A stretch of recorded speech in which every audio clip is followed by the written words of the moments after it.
मैं पंडित विजय शंकर शुक्ल सर्वप्रथम भगवान श्री गणेश को नमन करके आपके साथ डिस्कस करूंगा। विवाह फिक्स करने के पहले वर वधू के कुंडली मैचिंग के अष्टकूट मिलान के नाड़ी दोष का विचार। कुंडली मैचिंग में ग्रह मिलाप, भाव मिलाप और अष्टकूट मिलाप पंडित जी के द्वारा कराया जाता है, परंतु यदि बेसिक जानकारी वर वधू के माता पिता को भी हो तो निर्णय में किसी प्रकार की गलती नहीं होती है। अतः विनम्र निवेदन है कि इस वीडियो को ध्यानपूर्वक देखें। विवाह मिलापक में नाड़ी कूट की महत्ता को स्वीकार करते हुए अनुकूल मिलान होने पर इसे सर्वोत्तम अंक 8 प्रदान किया गया है तथा यदि वर एवं वधू दोनों का प्रतिकूल नाड़ी कूट मिलान होने पर 0 अंक प्रदान किया जाता है। ऐसी परिस्थिति में नाड़ी कूट के दोष से बचने के लिए हमें विविध प्रकार के परिहारों की आवश्यकता पड़ती है, जिससे नाड़ी कूट के दोषों से तो बचा नहीं जा सकता, किंतु उनके गुणधर्म में विशेष प्रकार की अल्पता अनुभव प्रयोग में दिखाई पड़ती है। अतः नाड़ी कूट के कतिपय परिहार यहाँ प्रस्तुत किए जा रहे हैं, जिनके आधार पर नाड़ी कूट जन्य दोषों का निवारण शास्त्रीय आधार पर सुलभ हो जाता है। वर एवं वधू दोनों का एक ही नक्षत्र नाड़ी विभाग में जन्म नक्षत्र होने पर नाड़ी दोष होता है। अतः इसका सर्वप्रथम परिहार नक्षत्र एवं राशि द्वारा ही किया जाता है। यदि दोनों का जन्म नक्षत्र एक पार्श्व नाड़ीगत भिन्न नक्षत्र हो तथा एक राशि हो तो नाड़ी दोष का परिहार हो जाता है। जैसे कृतिका एवं रोहिणी की अल्त नाड़ी है, किंतु राशि तौरस हो जाने से इसका परिहार हो जाता है। यदि दोनों का नक्षत्र एक हो किंतु राशि भिन्न हो तो नाड़ी दोष का परिहार हो जाता है। जैसे कृतिका नक्षत्र में दोनों का जन्म होने से अंत्य नाड़ी है, किंतु राशि मेष और वृषभ भिन्न हो जाने से परिहार हो जाता है। ये दोनों परिस्थिति केवल पास के नक्षत्र में ही संभव है, दूर के नक्षत्र में नहीं। जैसे भरणी एवं मृगशिरा नक्षत्र, दोनों का जन्म नक्षत्र एक हो, चारों चरण एक राशि में हो तो चरण भेद, जैसे 1 4 2 3 में को पाद भेद कहते हैं, किंतु 1 2 1 3 2 4 3 4 को पाद दोष नहीं लगता से नाड़ी कूट का परिहार हो जाता है। जैसे अश्विनी नक्षत्र में जन्म होने पर दोनों की आदि नाड़ी होती है, पूर्वोक्त दोनों प्रकार से उसका परिहार नहीं हो पाता। अतः यदि दोनों का चरण भिन्न हो तो नाड़ी कूट का परिहार हो जाता है। नाड़ी दोष विचार करते समय ज़्यादातर त्रिनाड़ी कूट के बारे में लोग विचार करते हैं। वेयर एज 3 प्रकार के कूट हैं। एक त्रिनाड़ी कूट है, दूसरा चतुर्नाड़ी कूट है और तीसरा पंचनाड़ी कूट है। इनकी व्याख्या इस प्रकार है। मैं पंडित विजय शंकर शुक्ल आप सबको विनम्र निवेदन के द्वारा याद दिलाता हूं कि सब्सक्राइब करना डिस्कशन का हिस्सा होता है।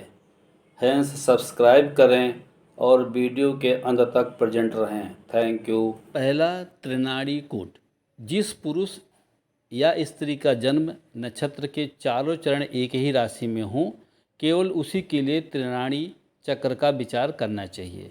जैसे अश्विनी एवं भरणी नक्षत्र का चारों चरण मेष राशि में होता है, इसी प्रकार रोहिणी, आर्द्रा, पुष्य, अश्लेखा, मघा, पूर्व फाल्गुनी, हस्त, स्वाति, अनुराधा, ज्येष्ठा, मूल, पूर्वाषाढ़, श्रवण, सद्भिषा, उत्तरा भाद्रपद, रेवती नक्षत्र में जन्म लेने वाले जातकों का ही त्रिनाड़ी चक्र से विचार किया जाता है, क्योंकि इन नक्षत्रों के चारों चरण एक ही राशि में पड़ते हैं, अन्य नक्षत्र उत्पन्न जातकों का नहीं। त्रिनाड़ी कूट का संबंध जीवनदायी श्वास एवं प्रश्वास से है। आयुर्वेद शास्त्र में प्रतिपादित ईड़ा, पिंगला और सुषुम्ना नाड़ी का प्रयोग किया जाता है, जिसके प्रतिकूल होने पर शरीर में विभिन्न प्रकार की व्याधियां उत्पन्न होती हैं।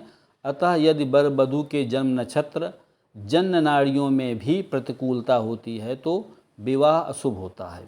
त्रिनाड़ी कूट में आदि, मध्य और अंत्य 3 प्रकार के नक्षत्रों का विभाजन क्रमशः अश्विनी आदि क्रम से सर्पाकार स्वरूप में किया जाता है, जैसा कि अधोलिखित चक्र से स्पष्ट है।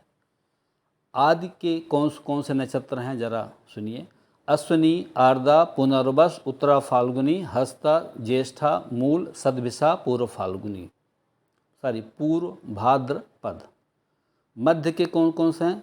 भरणी, मृगशिरा, पुष्य, पूर्व फाल्गुनी, चित्रा, अनुराधा, पूर्व आषाढ़, धनिष्ठा, उत्तरा भाद्रपद। अंत नाड़ी के नक्षत्र हैं कृतिका, रोहिणी, अश्लेखा, मघा, स्वाति, विशाखा, उत्तरा आषाढ़ा, श्रवण और रेवती।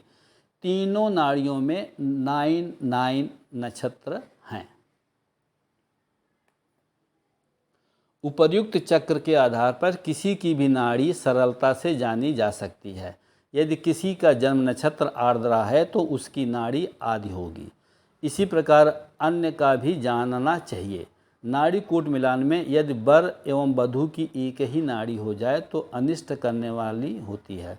यदि दोनों का जन्म नक्षत्र आदि नाड़ी में पड़े तो पति पत्नी का परस्पर वियोग होता है।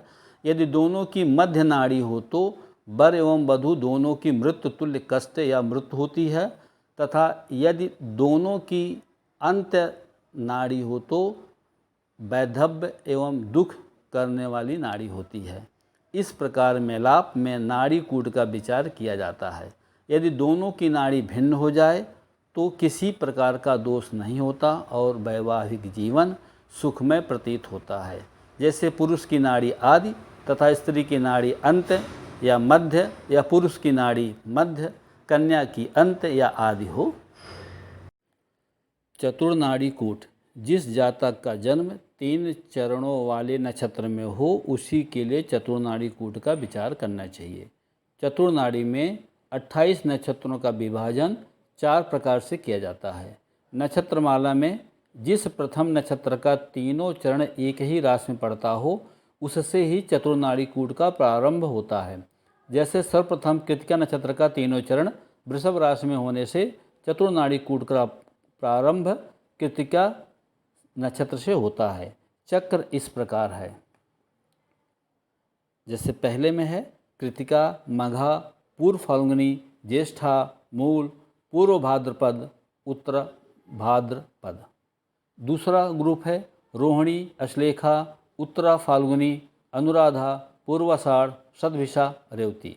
तीसरा ग्रुप है मृगशिरा, पुष्य, हस्त, विशाखा, उत्तराषाढ़ा, धनिष्ठा, अश्विनी। चौथा है आर्द्रा, पुनर्वस, चित्रा, स्वाति, अभिजीत, श्रवण और भरणी। जिस प्रकार त्रिनाड़ी चक्र में वर एवं वधू दोनों का जन्म नक्षत्र एक नाड़ी में पड़ने से अनिष्टकारक होता है, उसी प्रकार चतुर्नाड़ी कूट में भी वर एवं वधू दोनों का जन्म नक्षत्र एक ही नाड़ी में हो तो अनिष्टकारक होता है। इस प्रकार कृतिका, पुनर्वस, उत्तरा फाल्गुनी, विशाखा, उत्तरा आषाढ़ा, पूर्व भाद्रपद नक्षत्रों में जन्मे जातकों के लिए ही चतुर्नाड़ी कूट का प्रयोग किया जाता है। पंचनाड़ी कूट।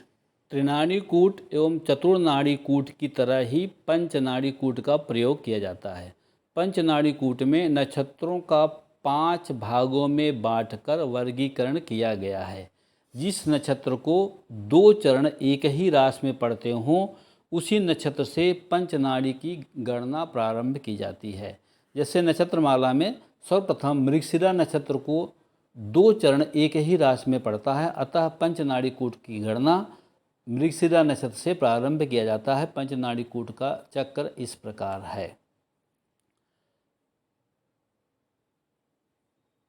पहले ग्रुप में मृगशिरा, हस्ता, चित्रा, श्रवण, धनिष्ठा, रोहिणी। दूसरे ग्रुप में आर्द्रा, उत्तरा फाल्गुनी, स्वाति, उत्तराषाढ़ा, सदभिषा, कृतिका। तीसरे ग्रुप में पुनर्वस, पूर्व फाल्गुनी, विशाखा, पूर्व आषाढ़, पूर्व भाद्रपद, भरणी। चौथे ग्रुप में पुष्य, मघा, अनुराधा, मूल, उत्तरा भाद्रपद, अश्विनी। पांचवें ग्रुप में अश्लेखा, ज्येष्ठा, रेवती। पंचनाड़ी में भी एक ही नाड़ी में दोनों के जन्म नक्षत्र होने से नाड़ी कूट का अनिष्टकारक होता है। भिन्न भिन्न नक्षत्र होने से विवाह शुभ होता है, जैसे मृगशिरा, चित्रा एवं धनिष्ठा में जन्म लेने वाले जातकों के लिए पंचनाड़ी कूट का प्रयोग करना चाहिए। Thank you very much.